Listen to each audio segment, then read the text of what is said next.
Welcome friends, welcome to Einstein Academy Gene and myself Dr. Tarun Bhatia in the Hall of Biology welcomes you for this lecture and once again heartiest welcome to all of you. आज का जो lecture है इस lecture की importance not only for board exams है but उसके साथ साथ नीट के लिए भी है। जो नीट अभी गया है बहुत से ऐसे क्वेश्चंस इस चैप्टर से रिलेटेड आए थे और आगे भी लेक्चर जो होंगे उसमें नेक्स्ट ईयर नीट के क्वेश्चंस आपको बहुत मिलेंगे। तो होपफुली आप इस लेक्चर को बहुत एंजॉय करते हुए और समझते हुए प्रॉपर कंसंट्रेशन के साथ, because NEET is all about concentration by getting focused on what we are studying, what we are learning and what we have in our own hands. NEET की सक्सेस में आपकी कंसंट्रेशन का सबसे important role है। तो चलिए दोस्तों, आज हम स्टार्ट करते हैं +2 क्लास में chapter number 3 male sexual reproduction in humans. जैसा कि आपने फर्स्ट यूनिट के अंदर पढ़ा है, रिप्रोडक्शन पर्टिकुलरली सेक्सुअल रिप्रोडक्शन एक ऐसा लिंक है जो कि जनरेशन से दूसरी जनरेशन को it connects one generation to another generation. You know, sexual reproduction involves fusion of two gametes, that is, one is the male gamete and other is the female gamete. Both these gametes are coming from two different parents, morphologically as well as physiologically. ये दोनों ही gametes बिल्कुल different होते हैं। Gametic fusion होता है और zygote बनता है। बोर्ड में और नीट में क्वेश्चन पूछा गया इस zygote what is the link. NCERT भी कहती है कि एक जनरेशन और दूसरी जनरेशन के बीच में लिंक कौन है? Yes, it is the zygote which is formed as a result of sexual reproduction. It is the link between one generation to another generation. तो sexual reproduction continuity of species के लिए बहुत important है। And here we are with the most complicated organism on the earth, that is human. So we will talk about human reproductive system, sexual reproductive system, और सबसे पहले मैं start करूंगा sexual reproduction में मेल रिप्रोडक्टिव सिस्टम। तो चलिए दोस्तों, आज स्टार्ट करते हैं मेल रिप्रोडक्टिव सिस्टम। हम मेल रिप्रोडक्टिव सिस्टम को 3 डिफरेंट पार्ट्स के अंदर हम पढ़ेंगे। These 3 डिफरेंट पार्ट्स, सबसे पहले primary reproductive organs, number 2 accessory ducts, number 3 accessory glands के बारे में। ये 3 डिफरेंट पार्ट्स के अंदर हम मेल रिप्रोडक्टिव सिस्टम को पढ़ने जा रहे हैं। तो चलिए दोस्तों, स्टार्ट करते हैं। प्राइमरी रिप्रोडक्टिव ऑर्गन, कोई भी रिप्रोडक्टिव ऑर्गन हो उसका सबसे प्राइमरी पर्पस होता है गैमीट्स को प्रोड्यूस करना। तो naturally primary reproductive organ human beings में मेल के अंदर पेयर ऑफ टेस्टिस, जैसा कि आप देख रहे हैं, मैंने एक डायग्रामेटिक व्यू बना हुआ है टेस्टिस का, तो मैं यहीं से स्टार्ट करता हूं। You see this is the front view. जैसे मैं आपके सामने खड़ा हूं, ये मेरी वेंट्रल साइड है, ठीक है। वेंट्रल साइड का ये एक व्यू दिखाया गया है, सेक्शनल व्यू है। तो डायग्रामेटिक व्यू में देखते हैं, ये हमारी पेयर ऑफ टेस्टिस है। मैंने इंटरनल ऑर्गन्स को एक ही टेस्टिस में दिखाया है, एग्जैक्टली सिमिलर इंटरनल ऑर्गन्स दूसरी टेस्टिस के अंदर भी होंगे। तो स्टार्ट करते हैं। हमारी टेस्टिस एक्स्ट्रा एब्डोमिनल है। फर्स्ट क्वेश्चन ही नीट के अंदर बनता है इस चैप्टर का कि भाई टेस्टिस की लोकेशन क्या है। हमारी टेस्टिस एक्स्ट्रा एब्डोमिनल कैविटी के अंदर लोकेटेड होती हैं। ये opposite to the female reproductive organ that is the pair of ovaries, वो इंट्रा एब्डोमिनल है, एब्डोमेन में है। नाउ द क्वेश्चन इज कि एक्स्ट्रा एब्डोमिनल है, क्या रिक्वायरमेंट है एक्स्ट्रा एब्डोमिनल के लिए? कोई बता सकता है? कि टेस्टिस एक्स्ट्रा एब्डोमिनल इसलिए है क्योंकि हमारा बॉडी का नॉर्मल टेम्परेचर 37 डिग्री सेंटीग्रेड है और स्पर्म के प्रोडक्शन के लिए बॉडी से, जो एनसीईआरटी मेंशन करती है, कई बुक्स के अंदर टेम्परेचर ये भी दिया होगा 1-3 डिग्री सेंटीग्रेड। एनसीईआरटी मेंशन करती है 2 से लेकर 2.5 डिग्री सेंटीग्रेड का टेम्परेचर लो टेम्परेचर चाहिए होता है बॉडी से। So for the sperm production, the temperature required is 2 to 2.5 degrees centigrade less than the body temperature. That's why the testes are extra abdominal. इसी की कड़ी के अंदर मैं एक पॉइंट और लाता हूं कि एक्स्ट्रा एब्डोमिनल हैं. क्या कोई ऐसे ऑर्गेनिजम्स हैं जिनके अंदर एक्स्ट्रा एब्डोमिनल ना हो, इंट्रा एब्डोमिनल हो? Anyone? Number 1, very good Nikita. Elephant का एग्जांपल दिया कि एलिफेंट के अंदर टेस्टिस इंट्रा एब्डोमिनल. कोई दूसरा एग्जांपल एम्स का क्वेश्चन बन सकता है.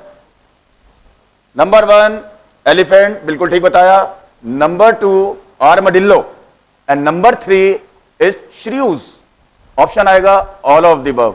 Yes, testis are intra abdominal in these 3 organisms, whereas in humans testes are extra abdominal. अच्छा, कोई मुझे बता सकता है कि एम्ब्रियोनिक स्टेज में ह्यूमन बींग्स में टेस्टिस की लोकेशन कहां पर होती है? कहां होती है? एब्डोमेन के अंदर होती है. यानी कि आपके कहने का मतलब यह है कि टेस्टिस की पोजीशन एम्ब्रियोनिक स्टेज में इंट्रा एब्डोमिनल होती है. तो फिर मैं यहां से यह कंक्लूड कर सकता हूं कि भाई eight the time of birth testis descend कर जाती हैं. इसमें स्क्रोटल सैक के अंदर, अभी मैं स्क्रोटल सैक पर आया नहीं हूं, अब आऊंगा इस आर्टिकल के बाद. इस स्क्रोटल सैक के अंदर टेस्टिस डिसेंड कर जाती है eight the time of birth अगर बच्चा नॉर्मल हो रहा है. क्या कई बार ऐसा हो सकता है कि टेस्टिस डिसेंड ही ना करे? वो कंडीशन? Very good. तो नॉर्मली मैं एक डिसऑर्डर की बात करता हूं कि अगर टेस्टिस डिसेंड नहीं करती हैं, उस कंडीशन को कहा जाता है cryptorchidism. It is the failure of testis not to descend into the scrotum at the time of birth. चलो, at the time of birth वो डिसेंड नहीं कर रही हैं. क्या कोई ऐसा मेथड है कि बर्थ के बाद अगर वो डिसेंड नहीं करी हैं तो हम उसको डिसेंड करा सकते हैं? नहीं करा सकते हैं? यानी कि सर्जिकल मेथड है. आप सर्जिकली ऑपरेशन के थ्रू उसको टेस्टिस को स्क्रोटल सैक के अंदर डिसेंड कराया जा सकता है. चाइल्डहुड में, not immediately after the birth, but childhood में उसको डिसेंड कराया जाता है. क्योंकि इमीडिएटली तो बच्चे का ऑपरेशन हो नहीं सकता है. Very sensitive body. 9 मंथ्स जो कि ह्यूमन बीइंग का जेस्टेशन पीरियड है, 9 मंथ्स वो मदर के वॉर्म में रहकर क्या है, इमीडिएटली बाहर एनवायरमेंट के अंदर आया है. तो ऑब्वियस सी बात है उस समय सर्जिकल उसके ऊपर इंप्लीमेंट करना वो अगर पॉसिबल नहीं है. जैसे वो धीरे धीरे अडेप्ट कर लेगा उसके बाद फिर सर्जिकली उसके द्वारा हम टेस्टिस को डिसेंड कराया जा सकता है. उस ऑपरेशन को जब हम टेस्टिस को सर्जिकली स्क्रोटल सैक में डिसेंड करते हैं, उसके लिए एक टर्मिनोलॉजी आती है. नीट में तो शायद ना पूछे, लेकिन किसी हायर एग्जाम के अंदर, मेडिकल एंट्रेंस के अंदर ये पूछा जा सकता है. इसको बोला जाता है ऑर्चिपैक्सी. ऑर्चिपैक्सी. चलिए, बात चल रही है अब स्क्रोटम की. रेफरेंस आया था, मान लिया टेस्टिस स्क्रोटम के साथ अटैच रहती हैं. एक टिश्यू होता है, मैं यहां टिश्यू बना के दिखाता हूं. एक टिश्यू है जो कि टेस्टिस को स्क्रोटल सैक से ज्वाइन करता है. इस टिश्यू को क्या बोला जाता है? यस, इस टिश्यू को गूबर नेकुलम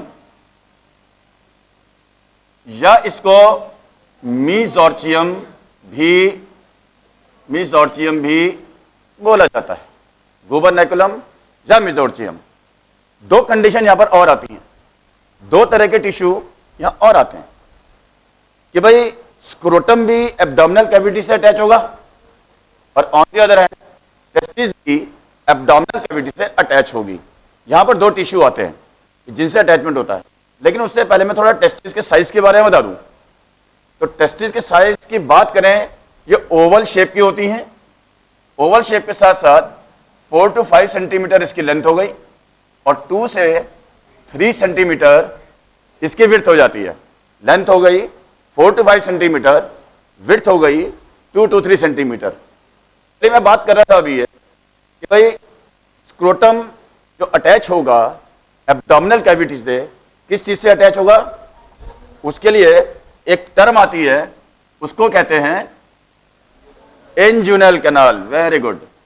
एक टर्म आती है इंज्यूनल कैनाल, यानी कि स्क्रोटल सैक का एब्डोमिनल कैविटी के साथ अटैचमेंट इंज्यूनल कैनाल कहलाता है। नॉर्मली टेस्टिस जो अटैच होती हैं, टेस्टिस अटैच होंगी एब्डोमिनल कैविटी से, किस टिश्यू के द्वारा अटैच होंगी? Spermatic cord.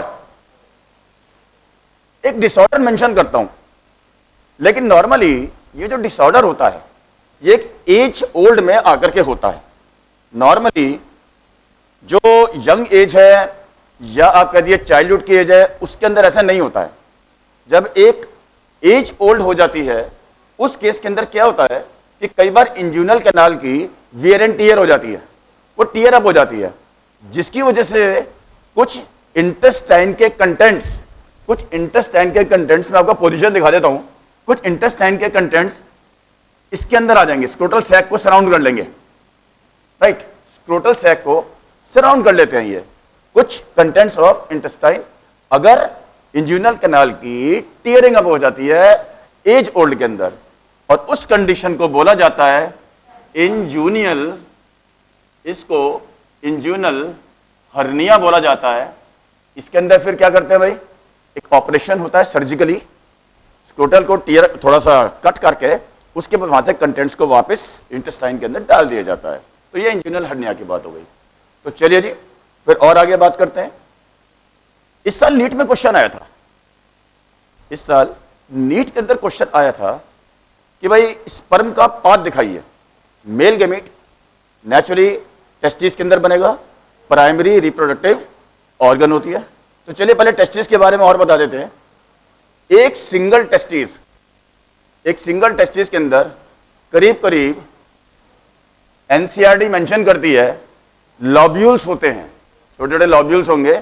एनसीईआरटी मेंशन करती है करीब 250 लॉब्यूल्स, लेकिन नंबर कहीं इससे ज्यादा होता है। ये जो मैंने बना रखे हैं ये टेस्टिकुलर लॉब्यूल्स बना रखे हैं, you can see over here, these are testicular lobules. और हर लॉब्यूल के अंदर 1 से 3 इन नंबर नोट करिएगा।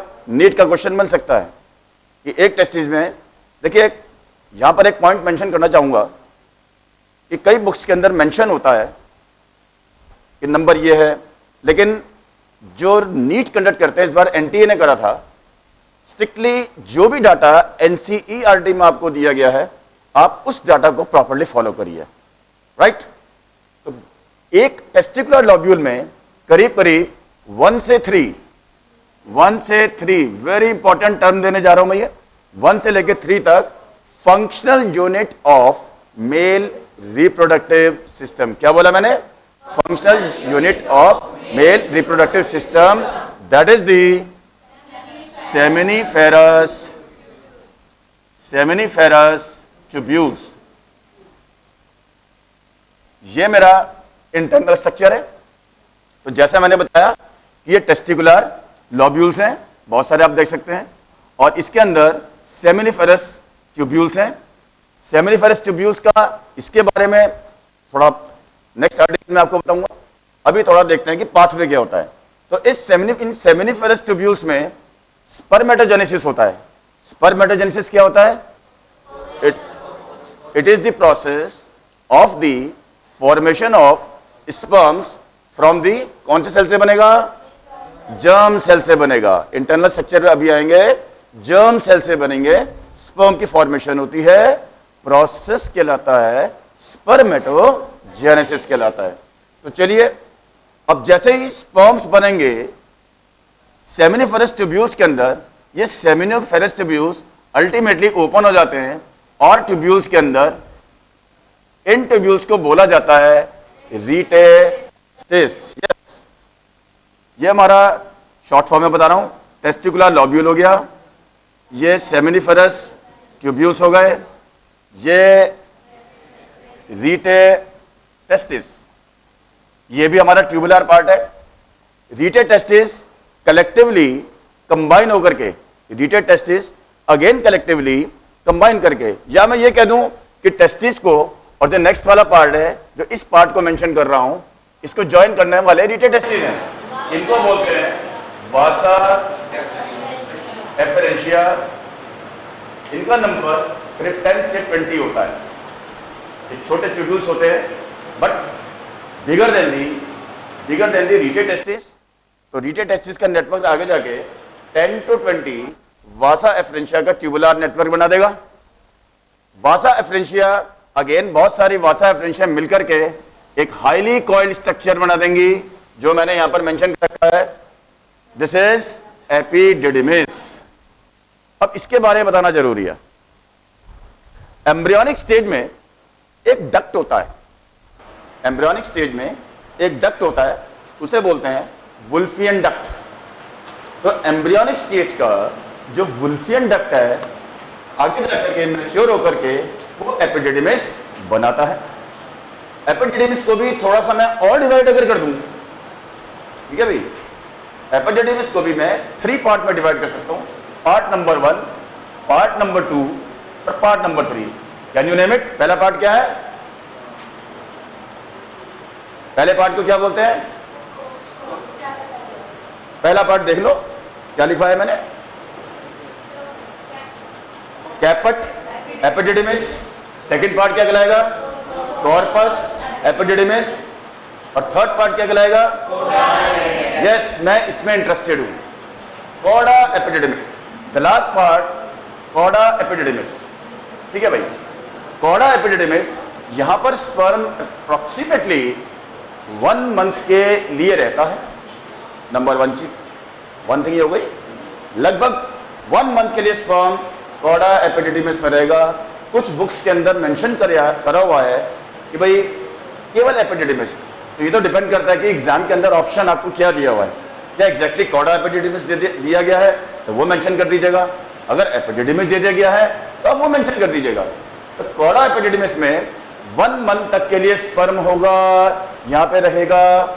और यहां पर उसकी very important question for the NEET, very important question for NEET, यहां पर स्पर्म की फंक्शनल मैच्योरेशन होती है। फंक्शनल मैच्योरेशन कहां पर होती है? कॉडा एपिडिडिमिस के अंदर। क्या इसके लिए कोई टर्म है? फंक्शनल मैच्योरेशन जो होती है उसके लिए टर्म आती है, that is known as capacitation. Yes, थोड़ा बच्चों आगे और बढ़ते हैं। जब स्पर्म की फंक्शनल मैच्योरेशन हो जाएगी, कॉडा एपिडिडिमिस में हो जाएगी, इसके बाद स्पर्म आगे एक सिंगल कॉइल्ड ट्यूब बनेगी, जहां पर कि स्पर्म स्टे होंगे, ठीक है। यहां थोड़ा ये भी मेंशन करूंगा कि एपिडिडिमिस के अंदर भी कुछ सिक्रीशंस होते हैं जो स्पर्म की मोटिलिटी के लिए हेल्पफुल होते हैं। तो स्पर्म वहां पहुंच जाएगा, उसके बाद फिर वासा डिफरेंस के अंदर राइट टेस्टिस की वासा डिफरेंस, लेफ्ट साइड की वासा डिफरेंस, दोनों आकर के डॉर्सोलेटरल साइड, डॉर्सोलेटरल साइड। बच्चों यहां थोड़ा एक चीज बताएंगे, कुछ बायोलॉजिकल टर्म्स है आपको मालूम होनी चाहिए। हालांकि एग्जामिनेशन इंपॉर्टेंस के लिए जरूरी नहीं है ये, बट फिर भी being a bio students you should know, like this part is the ventral part, जो हमारा फ्रंट पार्ट होता है, वेंट्रल पार्ट, जो हमारा बैक वाला पार्ट होता है that is the dorsal part. जो बॉडी का फ्रंट पार्ट, अपर पार्ट होता है, इसको एंटीरियर पार्ट कहते हैं। जो बॉडी का लोअर पार्ट होता है उसको पोस्टीरियर पार्ट बोला जाता है। और जो बॉडी का साइड वाला पार्ट होता है इसको लैटरल पार्ट बोलते हैं। अब मैंने कहा कि भाई कहां पर सिचुएटेड है ये वासा डिफरेंस? अल्टीमेटली दोनों साइड की ओपन अप होंगी यूरिनरी ब्लैडर की, ये यूरिनरी ब्लैडर है, यूरिनरी ब्लैडर की डॉर्सोलेटरल साइड पर। और जब दोनों ज्वाइन करेंगी तो वहां बन जाता है एक एम्पुला, वहां पे एम्पुला बन जाता है। इसी एम्पुला पे यूरिनरी ब्लैडर से जो 2 ट्यूब आ रही हैं, यूरेटर, यूरिनरी ब्लैडर से 2 ट्यूब आ रही है यूरेटर, और साथ में वासा डिफरेंस का एम्पुला ओपन अप हो जाएगा।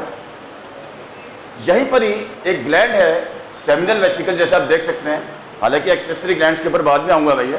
तो सेमिनल वेसिकल की ओपनिंग, वासा डिफरेंस की ओपनिंग, सेमिनल वेसल की ओपनिंग और साथ में यूरेटर, ये तीनों मिलकर के आगे जाकर के एक कॉमन डक्ट बना देते हैं जिसको बोला जाता है इजैकुलेटरी डक्ट। तो यूरेथ्रा जो कि यूरिनरी ब्लैडर से निकल रहा है, वासा डिफरेंस की ओपनिंग, वासा डिफरेंस में सेमिनल वेसल की ओपनिंग, जब ये यूरेथ्रा में मिल जाते हैं ये तीनों मिलकर के एक कॉमन डक्ट बनाते हैं जिसको कि इजैकुलेटरी डक्ट कहा जाता है।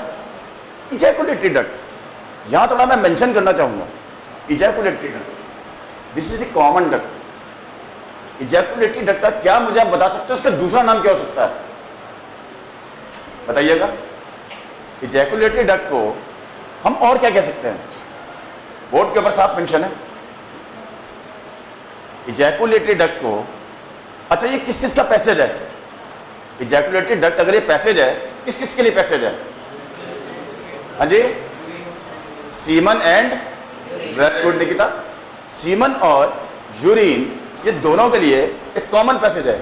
तो क्या मैं इसको ये कह सकता हूं ये यूरिनोजेनाइटल डक्ट है, क्यों, यहां से यूरिन भी पास हो रहा है और यहां से जो हमारी जेनाइटल ऑर्गन है उसका सिक्रीशन ही पास हो रहा है, राइट।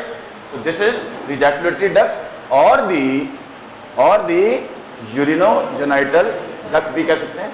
और ये यूरिनोजेनाइटल डक्ट अल्टीमेटली ये बाहर की तरफ ओपन होगा, this is the opening to the outside, इसको बोला जाता है यूरेथ्रल मीटर्स।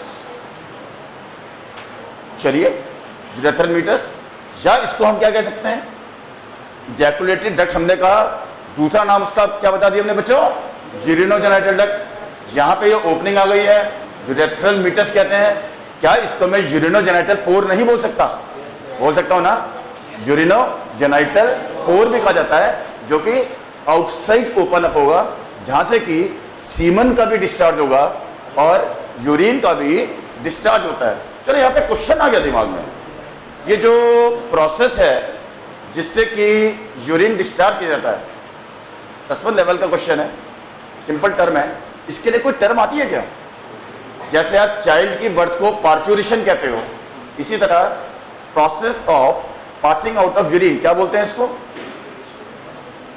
मिक्चुरेशन बोला जाता है इसको। क्या बोलते हैं इसको बच्चों, ओके। तो यहां पर ये यूरेथ्रल मीटर्स है या यूरिनोजेनाइटल पोर या यूरिनोजेनाइटल, हमारे बायोलॉजी की लैंग्वेज में पोर को एपर्चर बोला जाता है, यूरिनोजेनाइटल एपर्चर होता है। यहां पर आप देख सकते हैं कि मेल एक्सटर्नल जेनिटेलिया है, इसकी डिटेल में बाद में जाएंगे कौन सी मसल्स होती हैं, लेकिन मैं क्योंकि रिप्रोडक्टिव पार्ट से भी कर रहा हूं, तो ये जो हमारा यूरिनोजेनाइटल डक्ट है, ये male reproductive organ external genitalia penis के अंदर ओपन होता है।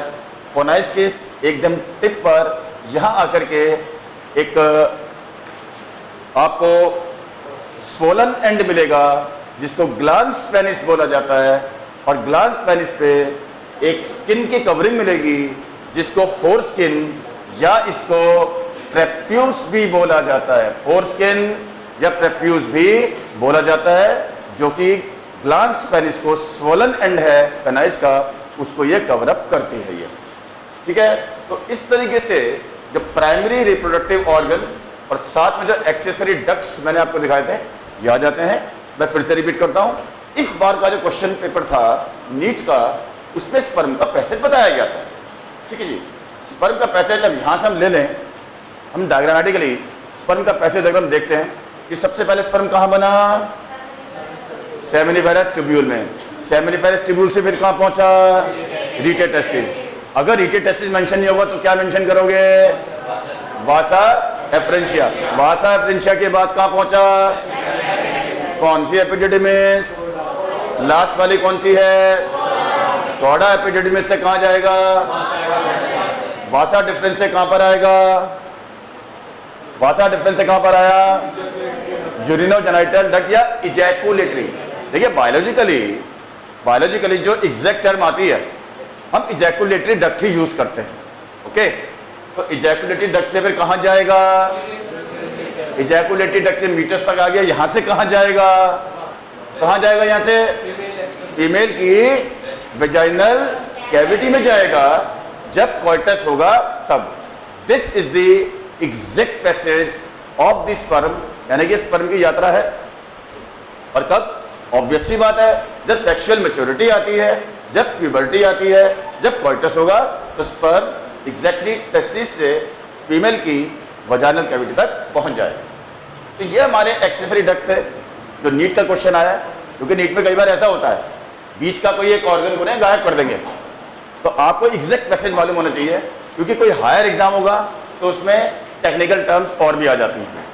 और चलिए, ये तो हमारा हो गया प्राइमरी रिप्रोडक्टिव ऑर्गन के बारे में, बहुत डिटेल आ गई। एक्सेसरी डक्ट्स के बारे में भी आपने देख लिया। अब मैं बात करता हूं बहुत इंपॉर्टेंट, दैट इज हमारे एक्सेसरी ग्लैंड्स के बारे में बात करता हूं।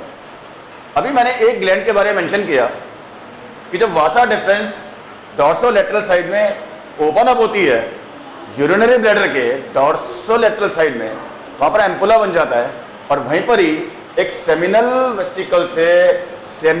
वेसिकल से एक डक्ट आ जाता है। याद रखिएगा, तीन एक्सेसरी ग्लैंड्स हैं। पहला एक्सेसरी ग्लैंड सेमिनल वेसिकल है, कहां पे ओपन अप हो रहा है? वासा डिफरेंस के एम्पुला में। बाकी दोनों नहीं होते। अगले साल का नीट का क्वेश्चन बन जाएगा, अगले साल का नीट का क्वेश्चन। आज मैं 8 जून 2019 को बोल रहा हूं, अगले साल बने या उससे अगले साल बने, कहीं ना कभी ये क्वेश्चन बनेगा नीट का। माइंड करिएगा आज के डेट को कि भाई कौन सा ऐसा एक्सेसरी ग्लैंड है जो वासा डिफरेंस के अंदर ओपन होता है। 3 एक्सेसरी ग्लैंड के नाम ले रखे हैं, सेमिनल वेसिकल ले रखा है, प्रोस्टेट ले रखा है और बल्बो यूरेथ्रल ले रखा है, जिसका कि दूसरा नाम काउपर्स ग्लैंड भी है। काउपर्स ग्लैंड भी है। अब ये क्वेश्चन नीट का और बोलूंगा, तो कौन सा ग्लैंड ओपन कर रहा है? Only and only seminal vesicle. चलिए जी, पहले मैं बात करता हूं सेमिनल वेसिकल के बारे में।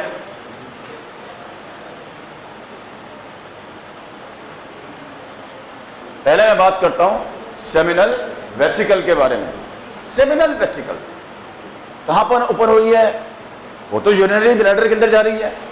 यूरिनरी ब्लैडर की यूरेथ्रा के अंदर ओपन अप होती है, यहां पर की वासा डिफरेंस ओपन अप हो रहा है। ओके, पहली चीज, इसका सिक्रीशन क्या होता है? बहुत प्रिसाइजली नीट एक एक वर्ड पे क्वेश्चन बनाती है, एक एक वर्ड के ऊपर क्वेश्चन बनता है नीट के अंदर, तो you have to be very precise. दोस्तों एक बात और बोलूंगा आपको आज मैं, सबसे बड़ी बात, अपने आप को धोखा नहीं देना है। I am talking about biology. +1 +2 NCERT बहुत deeply word to word study करिए और वर्ड टू वर्ड को एनालाइज करिए, अगर नेक्स्ट ईयर नीट का सपना देखा है तो। एनसीईआरटी का एक एक वर्ड का, मेरी भाषा में कहूं तो माइक्रो ऑपरेशन करिए। Success will be yours, I guarantee, success will be yours. तो क्या होगा जी? केवल यही एक ग्लैंड है, ठीक है भाई। इसके बाद आता है जी सेमिनल वेसिकल। सेमिनल वेसिकल का सिक्रीशन क्या होगा? जी हाँ, ट्रांसपेरेंट है। ये एक ऐसा लिक्विड बनता है जो कि ट्रांसपेरेंट होता है, जो कि लुब्रिकेटिंग भी होता है, जो कि जेली लाइक भी होता है, जेली की तरह होता है बिल्कुल, कोई ज्यादा फ्री फ्लोइंग नहीं होता है। पीएच इसकी बात करूं, वेरी इंपॉर्टेंट, पीएच इज 7.3। अब जो क्वेश्चन जब पूछा जाता है, एनसीईआरटी भी मेंशन करती है, क्वेश्चन जब पूछा जाता है इस ग्लैंड के बारे में, माइंड करिएगा प्लीज। क्वेश्चन क्या आता है? बोर्ड के अंदर भी शायद 3 या 4 साल पहले क्वेश्चन आया था, और नीट के अंदर भी बन सकता है। क्या बन सकता है? The type of sugar which is found in seminal plasma. Sugar कौन सी है भाई? फ्रक्टोज। क्या फॉर्मूला है फ्रक्टोज का? C6H12O6। कैसी शुगर है ये? देखिए, ये तो बिल्कुल आइसोमर है किसका? ग्लूकोज का। उसका भी यही फॉर्मूला है, पर आपके मेंशन छोड़ देता हूं मैं कि जो ग्लूकोज है वो डेक्स्ट्रो रोटेटरी है। ये आप थोड़ा डिटेल में बाद में जाके पढ़ेंगे, आप केमिस्ट्री में पढ़ेंगे कि ग्लूकोज डेक्स्ट्रो रोटेटरी है और ये लीवो रोटेटरी है ये, ठीक है भाई। खैर, फ्रक्टोज, शुगर जो मिलती है फ्रक्टोज मिलती है, और साथ में मैं बता दूं कुछ फिब्रिनोजन भी मिलेगा, और साथ में कुछ प्रोस्टाग्लैंडिन्स भी मिलेंगे, ठीक है भाई, और भी दूसरे प्रोटीन्स इसमें मिलेंगे। दूसरी चीज, परसेंटेज, इस सेमिनल प्लाज्मा का कितना परसेंट, ये भी हो सकता है नीट का क्वेश्चन बन जाए, सेमिनल प्लाज्मा का कितना परसेंट सेमिनल वेसिकल का सिक्रीशन होता है, कितना परसेंट होता है बच्चों? 60 से 70%। चलिए, अब मैं आता हूं दूसरे ग्लैंड के ऊपर। जो दूसरा एक्सेसरी ग्लैंड है मेल रिप्रोडक्टिव सिस्टम का, वो यहां पर आप देखेंगे बिल्कुल हार्ट शेप। सबसे पहली बात, क्वेश्चन पूछा गया है, नीट का ही पूछा गया है कि भाई सेमिनल वेसिकल ये पेयर्ड है, बल्बोयूरेथ्रल ये भी पेयर्ड है, लेकिन प्रोस्टेट ग्लैंड जो है ये सिंगल है। Prostate gland is single gland. और मेल्स के अंदर पहले बता दूं कि प्रोस्टेट ग्लैंड का कैंसर बहुत कॉमन हो जाता है, प्रोस्टेट कैंसर बहुत ज्यादा हो जाता है। मैं थोड़ा टॉपिक और आगे इसको इंक्रीज करता हूं। एक वर्ड आता है बच्चों, इस टॉपिक को एक सेकंड के लिए रोक करके, एक टर्म आती है और वो टर्म है कैस्ट्रेशन।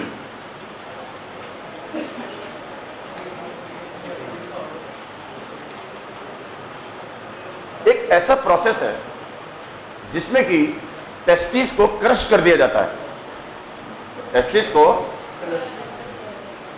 ठीक है, इसको क्रश कर दिया जाता है। उस प्रोसेस को कैस्ट्रेशन कहा जाता है। ये नॉर्मली बुल्स के अंदर किया जाता है, ठीक है, ये नॉर्मली बुल्स के अंदर किया जाता है ताकि उसको और ज्यादा पावरफुल बनाया जाए। बुल्स हमारे लिए लेबर का काम करते हैं, तो जितने भी लेबर एनिमल्स हैं उनके अंदर जो फिजिकल स्ट्रेंथ है वो बहुत ज्यादा इंक्रीज हो जाती है, लेकिन वो कैस्ट्रेशन से होती है। क्यों होती है कैस्ट्रेशन से? क्या रीजन है इसके पीछे? ऑब्वियस सी बात है कि जब आप टेस्टिस को क्रश कर दोगे, इसमें स्पर्म का प्रोडक्शन नहीं होगा। क्यों नहीं होगा? क्योंकि इसके अंदर टेस्टोस्टेरोन सिक्रीट नहीं होगा। टेस्टोस्टेरोन स्ट्रेंथ प्रोवाइड करता है बॉडी को, टेस्टोस्टेरोन का सिक्रीशन नहीं होगा और ना ही प्रोस्टेट कैंसर के चांसेस होंगे, ठीक है। तो वियरिंग टीयरिंग नहीं होती है, इसलिए बुल्स को कैस्ट्रेटेड किया जाता है, उनके फिजिकल स्ट्रेंथ को इंक्रीज किया जाता है ताकि उनसे हम जो हार्ड फिजिकल वर्क करवाना चाहते हैं हम वो उनसे करवा सकें। चलिए मैं अपने अगले टॉपिक के ऊपर आता हूं। तो सबसे पहला हमने पढ़ा सेमिनल वेसिकल, दूसरा आ गया प्रोस्टेट ग्लैंड। तो जैसे मैंने बताया कि प्रोस्टेट कैंसर बहुत कॉमन है। Prostate it is the single gland जो कि पेयर्ड नहीं है। एक तो क्वेश्चन पूछा गया कि इनमें से कौन सा ग्लैंड पेयर्ड नहीं है। कई सारे ग्लैंड दे रखे होते हैं, तो प्रोस्टेट पेयर्ड नहीं है। कहां पाया जाता है प्रोस्टेट? यस, ये यूरेथ्रा की पहले बता दूं, यूरेथ्रा की लैटरल साइड पे खुलेगा। यूरेथ्रा की लैटरल साइड पे खुलेगा। पहले मैंने क्या बताया था? वह 3 ग्लैंड हैं। पहला ग्लैंड सेमिनल वेसिकल, वो केवल ओपन अप होगा वासा डिफरेंस के साथ साथ, लेकिन यह ओपन कहां पर होगा? यूरेथ्रा के अंदर होगा। करीब करीब इसके 5 लोब होते हैं। टेंशन कर लीजिएगा, रैबिट के अंदर 3 से 4 लोब होते हैं। ह्यूमन बींग्स के अंदर प्रोस्टेट ग्लैंड के करीब 5 लोब्स होते हैं और पोर्स के थ्रू ये ओपन अप होगा, यूरेथ्रा के अंदर ओपन अप हो जाएगा। गॉट इट बच्चों? अब इसके बारे में जो क्वेश्चन आता है, करीब करीब यहां इसकी परसेंटेज ही बता देता हूं। नियरली 30% इसका सिक्रीशन, ऑफ कोर्स ये भी जो सिक्रीशन करेगा मिल्की होगा, opposite to seminal vesicle. Seminal vesicle का सिक्रीशन कैसा था? ट्रांसपेरेंट। इसका कैसा है? मिल्की है, बहुत स्टिकी है, मिल्की है, बहुत स्टिकी है, बहुत जेली लाइक है। एक पॉइंट मेंशन करता हूं कि जब सेमिनल वेसिकल का और साथ में प्रोस्टेट ग्लैंड का सिक्रीशन मिल जाता है तो उससे जो भी सिक्रीशंस बने वो कोएगुलेट हो जाता है, जिससे कि स्पर्म की मोटिलिटी स्लो हो जाती है। स्लोली एंड स्लोली उसके बाद फिर वो लिक्विड थोड़ा डाइल्यूटेड स्टेट के अंदर आएगा और स्पर्म का मूवमेंट पॉसिबल हो पाता है। अब नीट का अगला क्वेश्चन कि कौन सा एसिड प्रेजेंट होता है इसके अंदर? जोर से बोलो। सिट्रिक एसिड प्रेजेंट होता है इसके अंदर, सिट्रिक एसिड। अगला नीट का क्वेश्चन किसी भी तरीके से पूछ सकता है कि भाई कौन सा मेटल आयन होता है इसमें? कौन सा मेटल आयन? Calcium ion. या इस क्वेश्चन को नीट में ऐसे ही पूछ सकता है कौन सा कटायन होता है, या ऐसे ही पूछ लेगा कौन सा डाइवेलेंट कटायन होता है। क्वेश्चन एक अभी मैंने मेंशन किया था, माइक्रो ऑपरेशन, माइक्रो ऑपरेशन करना है। चलिए जी, कौन सा, या ये पूछ ले कौन सा बेसिक रेडिकल मिलता है? नाम केवल क्या है? Ca2+। नाम क्या है? Calcium ion. क्वेश्चन कैसे पूछ रहा है? डाइवेलेंट कटायन पूछ ले, खाली कटायन पूछ ले, मेटल आयन पूछ ले, या वो ये पूछ ले कि भाई इसके अंदर कौन सा बेसिक रेडिकल है।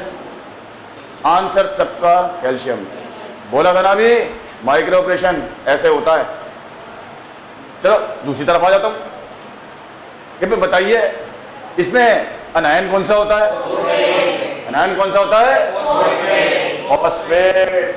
चलो जी, ये भी क्वेश्चन घुमा देगा, एम्स के अंदर घुमा देगा। कौन सा ट्राइवेलेंट अनायन होता है? तो आपको एक बार जब नेगेटिव आयन बता दिया, ये कौन सा एसिड रेडिकल होता है? बेटा ये एक प्रकार की ड्रिल है आपकी, ये ड्रिल है जो आपको डेली बेसिस पे करनी है। पकड़ लो एनसीईआरटी को और खूब उसको ऐसा माइक्रो एनालिसिस करो। माइक्रो ऑपरेशन बायोलॉजी के लैंग्वेज के अंदर माइक्रो ऑपरेशन आपको करना है ये। ओके, तो फॉस्फेट आयन इसके अंदर होता है, कैल्शियम कटायन इसके अंदर होता है, साथ में इसमें सिट्रिक एसिड होता है, और ये करीब 30% सेमिनल प्लाज्मा का या सीमन का या स्पर्मेटिक फ्लूइड का फॉर्म करता है। चलो जी, अब मैं तीसरे ग्लैंड के ऊपर आ जाता हूं, that is the last accessory gland. कौन सा ग्लैंड है भाई? बल्बो यूरेथ्रल ग्लैंड, या कह दीजिए कॉपर्स ग्लैंड कह दीजिए। ओके, इसका सिक्रेशन भी स्टिकी होगा, जेली लाइक होगा, स्टिकी होगा, जेली लाइक होगा। यहां पे स्पर्म की एक्टिविटी, यहां स्पर्म की एक्टिविटी बढ़ जाएगी। और दूसरी बात, बल्बो यूरेथ्रल ग्लैंड का सिक्रेशन में लुब्रिकेशन भी प्रोवाइड होता है। अच्छा, बाय द वे ये लुब्रिकेशन क्यों चाहिए होता है?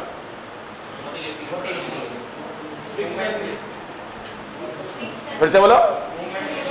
देखिए, ड्यूरिंग द कोइटस पनाइस की मसल्स और वजाइनल कैविटी की मसल्स के बीच में मूवमेंट होता है। आपको पहले ही बताया गया है, जब कोई दो चीजों का मूवमेंट होगा तो फ्रिक्शन जनरेट होती है। ऑब्वियस सी बात है भाई, स्पर्म को मूवमेंट प्रोवाइड करेगा, स्पर्म को तो मूवमेंट प्रोवाइड करेगा, लेकिन उसके साथ साथ जो फ्रिक्शन लॉस ड्यूरिंग कोइटस हो सकता है, बिल्कुल हो सकता है। इसके अंदर जो मैंने बता रखा है ये ग्लांस पेनिस, इसको भी लॉस हो सकता है कि अगर लुब्रिकेशन ना हो। पहले बता दूं तो ड्यूरिंग कोइटस फ्रिक्शन लॉस ना हो वजाइनल कैविटी और पेनाइस के अंदर, इसलिए लुब्रिकेशन बहुत जरूरी होता है बल्बो यूरेथ्रल ग्लैंड का, और यहां पे स्पर्म की एक्टिविटी और बढ़ जाती है। एक पॉइंट में यहां पर प्रोस्टेट ग्लैंड के बारे में बताऊंगा कि ये फ्यूल प्रोवाइड करता है, स्पर्म को फ्यूल प्रोवाइड करने का काम भी करता है ये। ओके, तो लुब्रिकेशन वाला पार्ट सेमिनल वेसिकल के अंदर भी, बल्बो यूरेथ्रल ग्लैंड भी। और बल्बो यूरेथ्रल ग्लैंड का जो सिक्रीशन होता है, इसकी पीएच कितनी बताई थी मैंने? बल्बो यूरेथ्रल ग्लैंड, और इसकी पीएच, हालांकि एनसीईआरटी इतना डीप में नहीं जाती, लेकिन हम टारगेट अपना एम्स का या AFMC का और जो थोड़े से कंपैरेटिवली हायर लेवल के क्वेश्चन जिन कॉम्पिटिशन्स में पूछा जाता है, हम उनको भी कंसिडर करते हुए चल रहे हैं। ओके, तो ये सारे सिक्रीशन मिलकर के स्पर्म कहां पर आए, वासा डेफरेंस के अंदर मूव करते हुए आ गए। Sperms plus the secretion of these 3 accessory glands, they together constitute what we call seminal plasma. तो सेमिनल प्लाज्मा के अंदर इसका भाई स्पर्म्स आ गए प्लस एक्सेसरी ग्लैंड का जो सिक्रीशन है, ये सब मिलकर के क्या कहलाता है, सेमिनल प्लाज्मा कहलाता है। तो चलिए, जब बात सेमिनल प्लाज्मा की ही करी है तो थोड़ा सेमिनल प्लाज्मा के बारे में और पढ़ लेते हैं। इसकी कंपोजिशन क्या होती है? Number 1 sperms plus the secretions of 3 accessory glands, number 1। अब इसके वॉल्यूम की बात करते हैं, नीट का question. 3 to 4 ml single ejaculation में 3 to 4 ml of semen is released. Semen कह दो, सेमिनल प्लाज्मा कह दो, या स्पर्मेटिक फ्लूइड कह दीजिए, वो एक बार के इजैकुलेशन में इतना निकलता है। फिर तीसरी चीज आती है, फिर नॉर्मल स्पर्म्स कितने होते हैं भाई? 3 to 4 ml में NCERT मेंशन करती है 200 से 300 मिलियन, यानी कि सिंगल इजैकुलेशन में जो 3 to 4 ml हम सीमन की बात कर रहे हैं, उसमें करीब 20 करोड़ से 30 करोड़ स्पर्म्स होते हैं। या 2 पॉइंट मेंशन करूंगा, बिल्कुल 2 पॉइंट मेंशन करूंगा यहां पर, 2 पॉइंट्स। पॉइंट नंबर 1, क्योंकि जो स्पर्म्स हमारे बड़े नॉर्मल काउंट 200 मिलियन से 300 मिलियन तक की काउंट है। इसमें से फर्टिलाइजेशन के लिए कितना % चाहिए? यस, 200 से 300 मिलियन स्पर्म जो सिंगल इजैकुलेशन में है, इसमें करीब 60% स्पर्म्स के अंदर मोटिलिटी होनी चाहिए।